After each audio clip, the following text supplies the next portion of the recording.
ನಿಮಗೆ ವಾಲಿಬಾಲ್ ಆಟದ ಬಗ್ಗೆ ಈಗಾಗಲೇ ನಿಮ್ಮ 8ನೇ ಕ್ಲಾಸ್ನಲ್ಲಿ ವಾಲಿಬಾಲ್ ಬಗ್ಗೆ ವಾಲಿಬಾಲ್ ಅಂದರೆ ಏನು, ವಾಲಿಬಾಲ್ ಎಲ್ಲಿಂದ ಹುಟ್ಟಿತು, ವಾಲಿಬಾಲ್ನ ಪಿತಾಮಹ ಯಾರು, ಅದೇ ರೀತಿಯಾಗಿ ವಾಲಿಬಾಲಿಗೆ ಇನ್ನೊಂದು ಹೆಸರೇನಿತ್ತು ಮತ್ತು ಅದರಲ್ಲಿ ಬರ್ತಕ್ಕಂಥ ಅಂಕಣದ ಅಳತೆಗಳು ಇವನ್ನೆಲ್ಲ ವಿಷಯಗಳನ್ನ ಈಗಾಗಲೇ 8ನೇ ತರಗತಿಗೆ ಕಲಿತಿದೆ.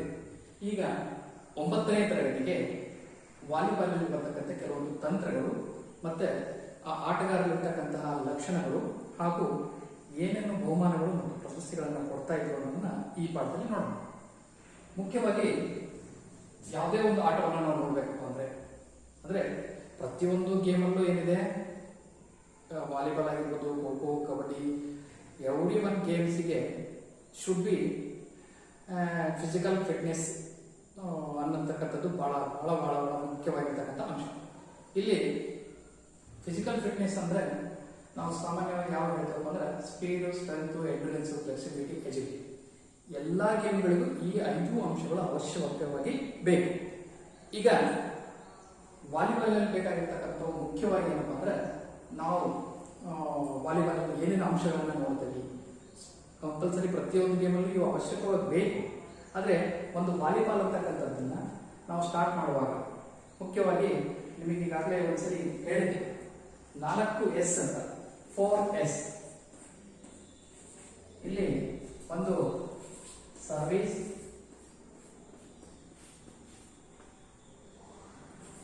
Supply, set, smash. ಈ 4 ಅಂಶಗಳನ್ನ ವಾಲಿಬಾಲ್ ಅಲ್ಲಿ ನಾವು 4S ಅಂತ ಕರಿತೀವಿ. ಮೊದಲನೇದು, ನಾವು ವಾಲಿಬಾಲ್ ಸ್ಟಾರ್ಟ್ ಮಾಡೋದು ಸರ್ವಿಸ್ ಮಾಡೋದು. ಸರ್ವಿಸ್ ಅನ್ನ ಮಾಡಿದ ಮೇಲೆ ಅಲ್ಲಿರ್ತಕ್ಕಂಥ ಪ್ಲೇಯರು ಸಪ್ಲೈ ಮಾಡ್ತಾನೆ, ಸಪ್ಲೈ ಮಾಡಿರ್ತಕ್ಕಂಥ ನೆಕ್ಸ್ಟ್ ಪ್ಲೇಯರ್ಸ್ ಸೆಟ್ ಮಾಡ್ತಾನೆ, ನೆಕ್ಸ್ಟ್ ಪ್ಲೇಯರ್ಸ್ ಸ್ಮ್ಯಾಶ್ ಮಾಡ್ತಾನೆ. ಈ ತರ ಒಂದು ವಾಲಿಬಾಲ್ ನಲ್ಲಿ 4S ಅನ್ನೋ ಒಂದು ಪದ್ಧತಿಯನ್ನ ನಾವು ನೋಡಬಹುದು. ಅಂದ್ರೆ ನಮಗೆ ನೆನ್ಪಿಟ್ಕೊಳಕ್ಕೆ ಈ ಒಂದು ಕ್ರೀಡೆ ಬಗ್ಗೆ ನೆನ್ಪಿಟ್ಕೊಳಕ್ಕೆ ಒಂದು ಅಂಶ ಅಷ್ಟೇ. ಇನ್ನ ವಾಲಿಬಾಲ್ಗೆ ಸಂಬಂಧಪಟ್ಟ ಹಾಗೆ ನೋಡೋದಾದ್ರೆ ವಾಲಿಬಾಲ್ ಅಂತಕ್ಕಂಥದ್ದು ಬಹಳ ಸರಳವಾಗಿರ್ತಕ್ಕಂಥ ಆಟ. ಇದು ಕಲೀಲಿಕ್ಕೆ ಬಹಳ ಈಸಿ ಆಗಿರ್ತಕ್ಕಂಥದ್ದು, ಆಮೇಲೆ ಬಹಳ ವೈಶಿಷ್ಟ್ಯತೆಯಿಂದ ಕೊಡಿರ್ತಕ್ಕಂಥದ್ದು. ಯಾಕಂದ್ರೆ ಒಂದು ಫಿಸಿಕಲಿ ಸಹಿತ ನಾವು ಬಹಳಷ್ಟು ಎಫರ್ಟ್ ಹಾಕೋದು ಕಡಿಮೆ ಇದ್ರು ಸಹಿತ, ಜೊತೆಗೆ ನಮ್ಮ ಫಿಸಿಕಲ್ ಒಂದು ಡೆವಲಪ್ಮೆಂಟ್ಗೂ ಸಹಿತ ಬಹಳ ಅವಶ್ಯಕವಾಗಿರ್ತಕ್ಕಂಥ ಗೇಮ್. ಹೇಗೆ ಫಿಸಿಕಲ್ ಡೆವಲಪ್ಮೆಂಟ್ ಅಂದ್ರೆ ನಾವು ಜಂಪಿಂಗ್ ಮಾಡೋದ್ರ ಮೂಲಕ ನಾವು ಬಾಡಿಯಲ್ಲಿರ್ತಕ್ಕಂಥ ಎಲ್ಲ ಒಂದು ಅಂಗಾಂಗಗಳಿಗೆ ಎಕ್ಸೈಸ್ ಕೊಡ್ತಕ್ಕಂಥದ್ದು, ಜೊತೆಗೆ ಬಾಲನ್ನು ಸ್ಮ್ಯಾಶ್ ಮಾಡುವಾಗ ನಮ್ಮ ಪ್ರತಿಯೊಂದು ನಮ್ಮ ಭಾಗದ ಶೋಲ್ಡರ್ ಸ್ಟ್ರೆಂತ್ ಅನ್ನು ಇಂಪ್ರೂವ್ ಮಾಡೋದು, ಅಂದ್ರೆ ಸ್ಫೋಟಕ ಶಕ್ತಿ ಅಂತ ಕರಿತೀವಿ ನಾವು. ಅಂತ ಆ ಒಂದು ಗುಣಗಳನ್ನ ಇಲ್ಲಿ ನಮಗೆ ಇಂಪ್ರೂವ್ಮೆಂಟ್ ಮಾಡಲಿಕ್ಕೆ ಬಹಳಷ್ಟು ಸಹಾಯಕವಾಗಿರ್ತಕ್ಕಂಥ ನಾವು ವಾಲಿಬಾಲ್ ಅಲ್ಲಿ ನೋಡಬಹುದು. ಮೊದಲನೇದಾಗಿ ವಾಲಿಬಾಲ್ ನಲ್ಲಿ ನಾವು ಸರ್ವಿಸ್ ಬಗ್ಗೆ ಹೋಗೋಣ.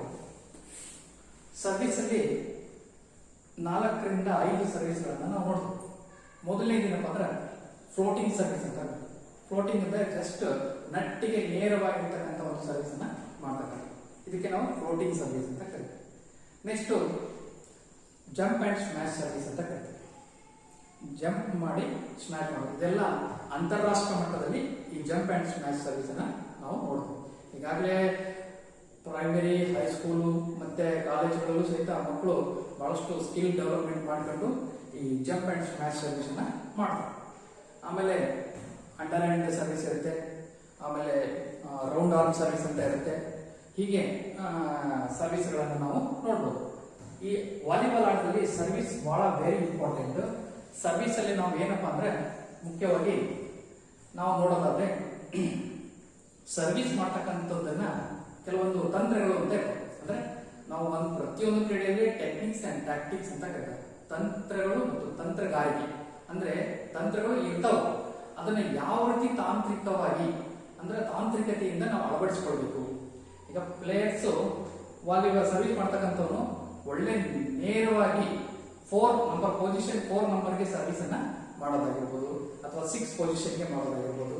ಇದನ್ನ ಬಿಟ್ಟು ನಾವು ಮಾಡ್ತಕ್ಕಂಥ ಸರ್ವಿಸ್ 5 ಮೈಲ್ಗೋ ಅಥವಾ 1 ಮೈಲ್ಗೋ ಸರ್ವಿಸ್ ಅನ್ನ ಮಾಡೋದ್ರಿಂದ ಸ್ವಲ್ಪ ಅಡ್ವಾಂಟೇಜ್ ಜಾಸ್ತಿ ಅಂತ ಹೇಳ್ತೀವಿ. ಇಲ್ಲಿ ಅದನ್ನ ನಿಮಗೆ ಪ್ರಾಕ್ಟಿಕಲ್ ಆಗಿ ಪ್ರಾಕ್ಟಿಕಲ್ ಗ್ರೌಂಡ್ ಅಲ್ಲಿ ನಿಮಗೆ ಅದ್ರ ಬಗ್ಗೆ ಮಾಹಿತಿಯನ್ನು ಕೊಡ್ತೀವಿ. ಈಗ ಸದ್ಯ ಈ ಸರ್ವಿಸ್ ಅನ್ನ ಮಾಡ್ತಕ್ಕಂಥದ್ದು ಸ್ವಲ್ಪ ಡಮ್ಮಿ ಇರ್ತಕ್ಕಂಥ ತಂಡದ ಒಬ್ಬ ಆಟಗಾರನ ನೋಡಿ ನಾವು ಸರ್ವಿಸ್ ಅನ್ನ ಮಾಡಬೇಕು. ನಿಮಗೆ ಲೀಡರ್ ಗೇಮ್ಸ್ಗಳಲ್ಲಿ ನಾವು ಪ್ರಾಕ್ಟೀಸ್ ಮಾಡಿಸುವಾಗ ಏನ್ ಮಾಡ್ತಂದ್ರೆ ಪೊಸಿಷನ್ ನಂಬರ್ಗಳನ್ನ ಬರೆದಿರ್ತೀವಿ. ಆ ಪೊಸಿಷನ್ ನಂಬರ್ಗಳಿಗೆ ನೀವು ಬಾಲ್ ನ ಸರ್ವಿಸ್ ಮಾಡಬೇಕು. ಇದರ ಉದ್ದೇಶ ಆ ಪ್ಲೇಯರ್ ಪೊಸಿಷನ್ ಅವನಿಗೆ ಏನ್ ಮಾಡ್ತಾರಪ್ಪ ಅಂದ್ರೆ ಅಲ್ಲಿ ಇರ್ತಕ್ಕಂಥ ಪ್ಲೇಯರ್ಸ್ ಅನ್ನ ನಾವು ಪಾಯಿಂಟ್ಸ್ ಅನ್ನ ಕೊಡ್ಲಿಕ್ಕೆ. ಅಂದ್ರೆ ಅಲ್ಲಿ ಇರ್ತಕ್ಕಂಥ ಪ್ಲೇಯರ್ ಸ್ವಲ್ಪ ಡಮ್ಮಿ ಇದ್ದಾನೆ, ಇವನು ಆ ಬಾಲ್ ಅನ್ನ ನೇರವಾಗಿ ಆ ಪೊಸಿಷನ್ಗೆ ಹೊಡೆದಾಗ ಅದು ಆಟೋಮೆಟಿಕ್ಲಿ ಏನಾಗುತ್ತೆ, ಪಾಯಿಂಟ್ಸ್ ಅನ್ನ ಜಾಸ್ತಿ ಮಾಡಲಿಕ್ಕೆ ಅನುಕೂಲ ಆಗುತ್ತೆ. ಇನ್ನ ಬಾಲ್ ಸರ್ವಿಸ್ ಏನಂತಪ್ಪ ಅಂದ್ರೆ ಯಾವಾಗಲೂ ನೆಟ್ಟಿಗೆ ಸಮಾಂತರವಾಗಿ ಇರ್ತಕ್ಕಂಥ ಕೆಲವೊಂದು ಸರ್ವಿಸ್ಗಳನ್ನ ಮಾಡಿದ್ರೆ ಅಡ್ವಾಂಟೇಜ್ ಸಹಿತ ಇರುತ್ತೆ. ಅಂದ್ರೆ ಅಪೋನೆಂಟ್ಸ್ ಗೆ ನಟ್ಟಿ ಟಚ್ ಹಾಕ್ಬೋದು ಅನ್ನೋ ಒಂದು ಕನ್ಫ್ಯೂಸ್ ಅಲ್ಲಿ ಬಾಲ್ ಅನ್ನ ಡಿಸಿಷನ್ ಮಾಡಲಿಕ್ಕೆ ಕನ್ಫ್ಯೂಸ್ ಆಗ್ತದೆ. ಸೊ ಇದು ಸಹಿತ ವಾಲಿಬಾಲ್ ನಲ್ಲಿ ಒಂದು ತಂತ್ರಗಳು. ಇನ್ನ ಅದೇ ರೀತಿಯಾಗಿ ಕೆಲವೊಂದು ಪ್ಲೇಸ್ಗಳು ಪೊಸಿಷನ್ಗಳು ಏನಾಗಿತ್ತು ಅಂದ್ರೆ ವಾಲಿಬಾಲ್ ಅಲ್ಲಿ ಒಟ್ಟು 12 ಜನ ಪ್ಲೇಯರ್ಸ್ ಅಲ್ಲಿ 2 ಸೆಟ್ಟರ್ಸ್ ಇದ್ದಾರೆ. ಅಂದ್ರೆ ಸೆಟ್ಟರ್ಸ್ ಮೀನ್ಸ್ ಲಿಫ್ಟರ್ ಅಂತಾರೆ, ಬೂಸ್ಟರ್ ಅಂತ ಕರೀತಾರೆ. ಸೊ ಅವನು 3 ಹೆಸರನ್ನ ಕರೀತಾರೆ. ಸೊ ಯಾಕಂದ್ರೆ is one of the back bone of the team. ಆ ಸೆಟ್ಟರ್ ಏನ್ ಸೆಟ್ ಮಾಡ್ತಾನೆ ಆ ತರ ಮ್ಯಾಚ್ ನಡೀತಾರೆ. ಸೊ ಒಳ್ಳೆ ಸೆಟ್ಟರ್ ಇರ್ತಂದ್ರೆ ಮ್ಯಾಚ್ ಗೆಲ್ಲಲಿಕ್ಕೆ ಬಹಳಷ್ಟು ಅವಕಾಶಗಳು ಸಾಧ್ಯತೆ ಇರುತ್ತೆ. ಅದಕ್ಕೆ setter is the back bone of the volleyball team ಅಂತ ಕರೀತಾರೆ. ಇಲ್ಲಿ ನಾವು ಇನ್ನೊಂದು ಮುಖ್ಯವಾಗಿ ಸರ್ವಿಸ್ ಅನ್ನ ಮಾಡುವಾಗ ಅವಶ್ಯವಾಗಿ ತಿಳ್ಕೋಬೇಕಾಗಿರ್ತಕ್ಕಂಥ ಅಂಶ ಏನಪ್ಪ ಅಂದ್ರೆ ಪ್ಲೇಯರ್ಸ್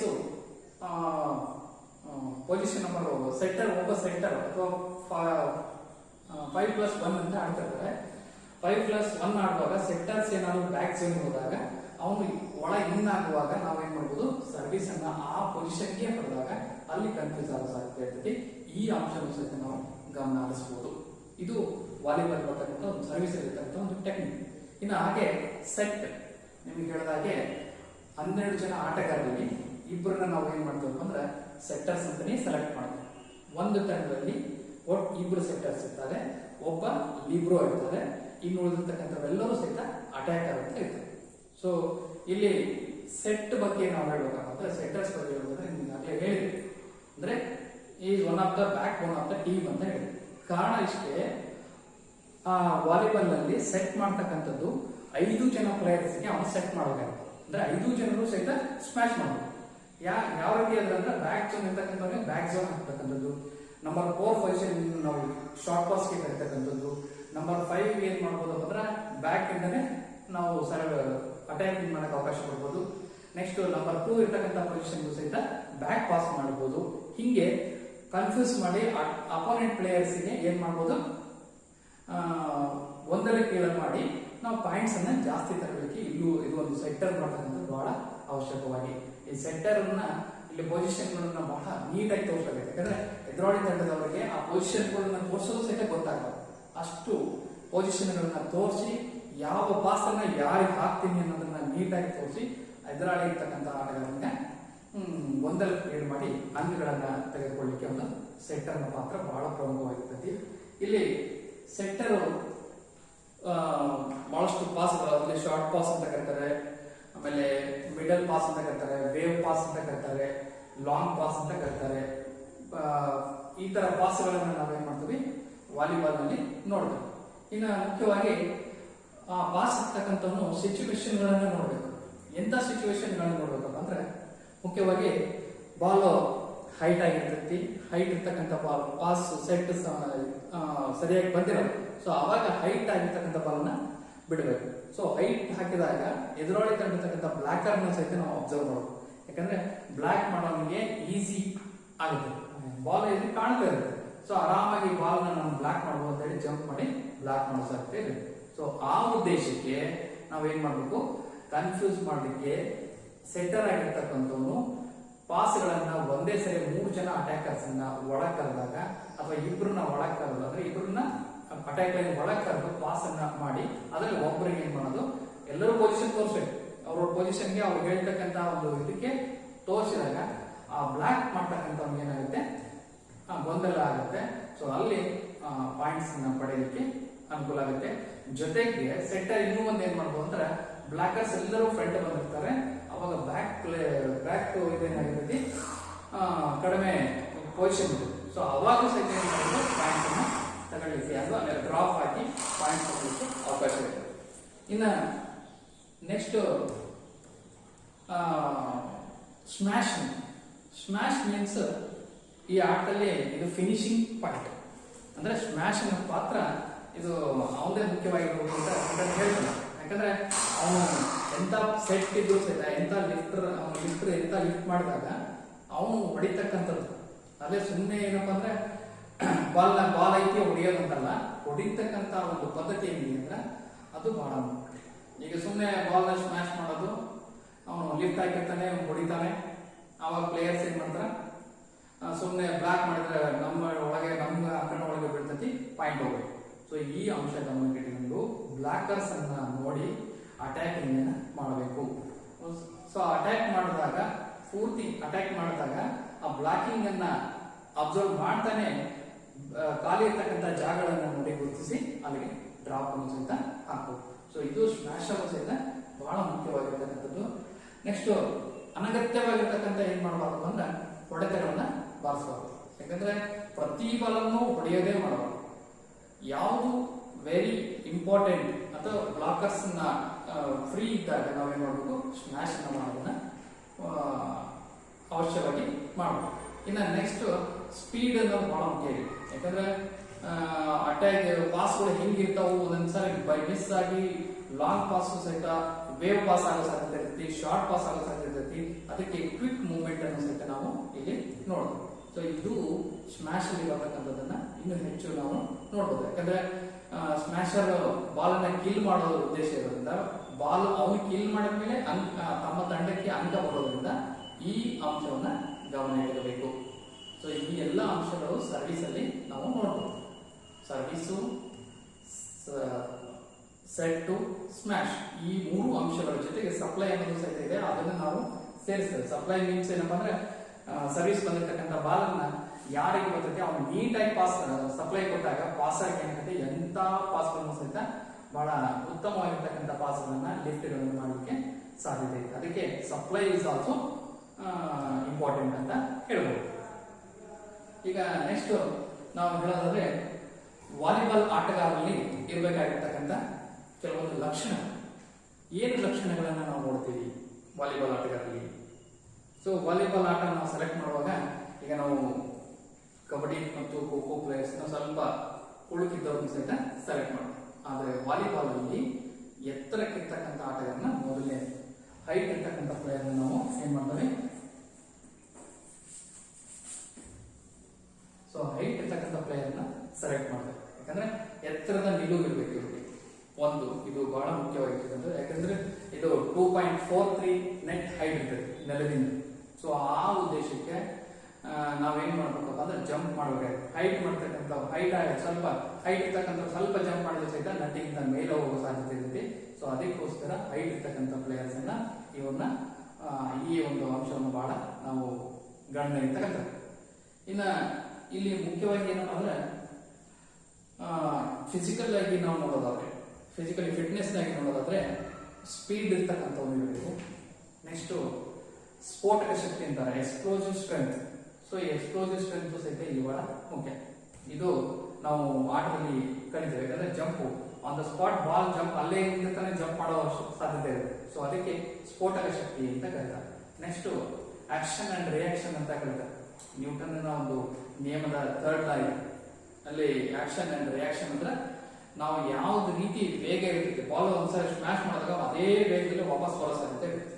ಸೊ ಬ್ಲಾಕ್ ಮಾಡ್ತಾನೆ ಆ ಸ್ಪೀಡ್ ಬರುತ್ತೆ, ಮತ್ತೆ ರಿಯಾಕ್ಷನ್ ಮಾಡೋ ಸಾಧ್ಯತೆ. ಸೊ ಈ ಒಂದು ಅಂಶನ ಗಮನ ಇಟ್ಕೊಂಡು ಈ ಫಿಟ್ನೆಸ್ ಅನ್ನ ಸಹಿತ ನಾವು ಮಾಡಬೇಕು.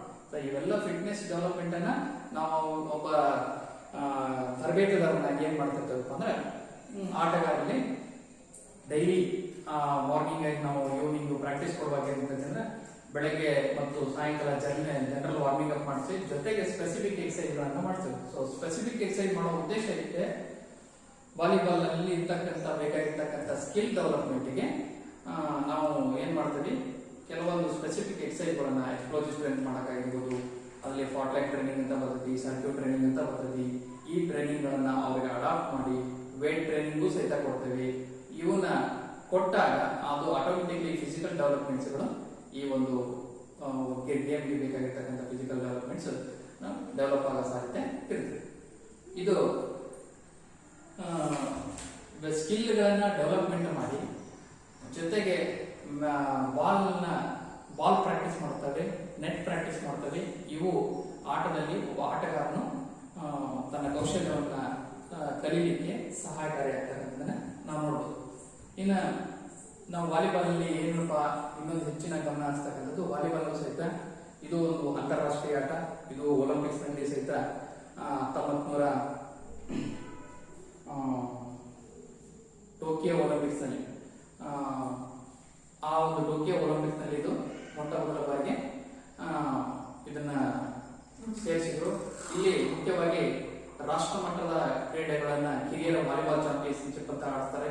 ಜೊತೆಗೆ ಜೂನಿಯರ್ ರಾಷ್ಟ್ರೀಯ ಜೂನಿಯರ್ ಮತ್ತು ಸೀನಿಯರ್ ವಾಲಿಬಾಲ್ ಚಾಂಪಿಯನ್ಶಿಪ್ ಅನ್ನು ಆಡ್ತಾರೆ. ಜೊತೆಗೆ ಸೂಪರ್ ಲೀಗ್ ಆಡ್ತಾರೆ. ಪ್ರತಿ ವರ್ಷ ವಿದ್ಯಾರ್ಥಿಗಳಿಗೆ ನಾವು ತಾಲೂಕಾ, ಜಿಲ್ಲಾ, ರಾಜ್ಯ, ರಾಷ್ಟ್ರ ಮಟ್ಟದವರೆಗೂ ಸಹಿತ ವಾಲಿಬಾಲ್ ಕ್ರೀಡೆಯನ್ನ ಆಡಿಸ್ತೇವೆ. ಇವು ಮುಖ್ಯವಾಗಿ ಏನ ಅಂದ್ರೆ ಆಮೇಲೆ ಈ ಜೊತೆಗೆ ಪ್ರತಿ 4 ವರ್ಷಕ್ಕೊಮ್ಮೆ ನಡೀತಕ್ಕಂಥ ವಿಶ್ವ ಚಾಂಪಿಯನ್ಶಿಪ್ ಅನ್ನು ಸಹಿತ ವಾಲಿಬಾಲ್ ಅಲ್ಲಿ ನಾವು ಕಾಣಬಹುದು. ಆಮೇಲೆ 2 ವರ್ಷಕ್ಕೊಮ್ಮೆ ನಡೀತಕ್ಕಂತಹ ಅಂತಾರಾಷ್ಟ್ರೀಯ ಯೂತ್ ಚಾಂಪಿಯನ್ಶಿಪ್ ಅನ್ನು ಸಹಿತ ನಾವಿಲ್ಲಿ ನೋಡಬಹುದು. ಇನ್ನು 4 ವರ್ಷಕ್ಕೊಮ್ಮೆ ವಿಶ್ವಕಪ್ ಪಂದ್ಯಾವಳಿ ಸಹಿತ ಈ ಒಂದು ವಾಲಿಬಾಲ್ ಚಾಂಪಿಯನ್ಶಿಪ್ ಅಲ್ಲಿ ನೋಡಬಹುದು. ಜೊತೆಗೆ ಗ್ರ್ಯಾಂಡ್ ಪ್ರೀ ಪಂದ್ಯಾವಳಿಗಳು ಅಂತ ಕರಿತೀವಿ ನಾವು. ಸೊ ಅದನ್ನು ಸಹಿತ ವಾಲಿಬಾಲ್ ಅಲ್ಲಿ ನೋಡ್ತೇವೆ. ಜೊತೆಗೆ ವಾಲಿಬಾಲ್ ಅಲ್ಲಿ ಮುಖ್ಯವಾಗಿರ್ತಕ್ಕಂಥದ್ದು ಏನಪ್ಪಾ ಅಂದ್ರೆ ಪ್ರಶಸ್ತಿಗಳ ಬಗ್ಗೆ ನಾವು ನೋಡಿದಾಗ, ಬಹುಮಾನಗಳನ್ನ ನೋಡಿದಾಗ ಇಲ್ಲಿ ನಾವು ಕ್ರೀಡಾಪಟುಗಳಿಗೆ ಏಕಲವ್ಯ ಅವಾರ್ಡ್ ಅನ್ನು ಕೊಟ್ಟಿರ್ತೀವಿ. ಜೊತೆಗೆ ಅರ್ಜುನ್ ಪ್ರಶಸ್ತಿಗಳನ್ನು ಕೊಡ್ತೀವಿ.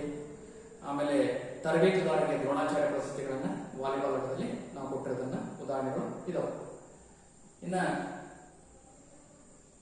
ವಾಲಿಬಾಲ್ಗೆ ಸಂಬಂಧಪಟ್ಟದಾಗಿ ನಾವು ಕೊನೆಯದಾಗಿ ಹೇಳೋದಾದ್ರೆ, ವಾಲಿಬಾಲು ಕೌಶಲ್ಯಗಳಲ್ಲಿ ನಾವೇನು ಸರ್ವಿಸ್ ಆಗಿರ್ಬೋದು, ಸ್ಮ್ಯಾಶ್ ಆಗಿರ್ಬೋದು, ಜೊತೆಗೆ ಸ್ಮ್ಯಾಶ್ ಸೆಟ್ ಆಗಿದೆ. ಇವು 3 ಅಂಶಗಳು ಏನಾಗ್ತದೆ ವಾಲಿಬಾಲ್ ಅಲ್ಲಿ ಬಹಳ ಪ್ರಮುಖವಾಗಿರ್ತಕ್ಕಂಥ ಅಂಶ. ಈ ಎಲ್ಲಾ ಅಂಶಗಳನ್ನ ಗಮನ ಇಟ್ಟುಕೊಂಡು ಟೆಕ್ನಿಕ್ಸ್ ಅನ್ನ, ಟ್ಯಾಕ್ಟಿಕ್ಸ್ ಗಳನ್ನ ನಾವು ತರಬೇತಿ ಸಮಯದಲ್ಲಿ ಕಲಿತು ಒಬ್ಬ ಉತ್ತಮವಾಗಿರ್ತಕ್ಕಂಥ ವಾಲಿಬಾಲ್ ಆಟಗಾರ ಆಗಲಿಕ್ಕೆ ಸಾಧ್ಯತೆ ಐತಿ.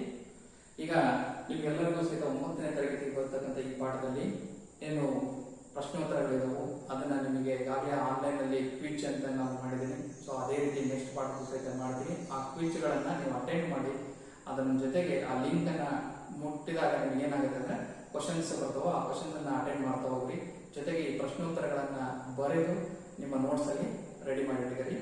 ಈ ನೆಕ್ಸ್ಟ್ ಮುಂದಿನ ಪಾಠ ಬಂದಾಗ ಅವನ್ನೆಲ್ಲ ನೀವು ನನಗೆ ವಾಟ್ಸಾಪ್ ಮೂಲಕ ಅದನ್ನ ಕಳಿಸ್ಬೋದು. ಮುಂದಿನ ತರಗತಿಯನ್ನ ನಾನು ಮತ್ತೆ ಮುಂದಿನ ದಿನಗಳಲ್ಲಿ ತೆಗೆದುಕೊಳ್ತೀನಿ.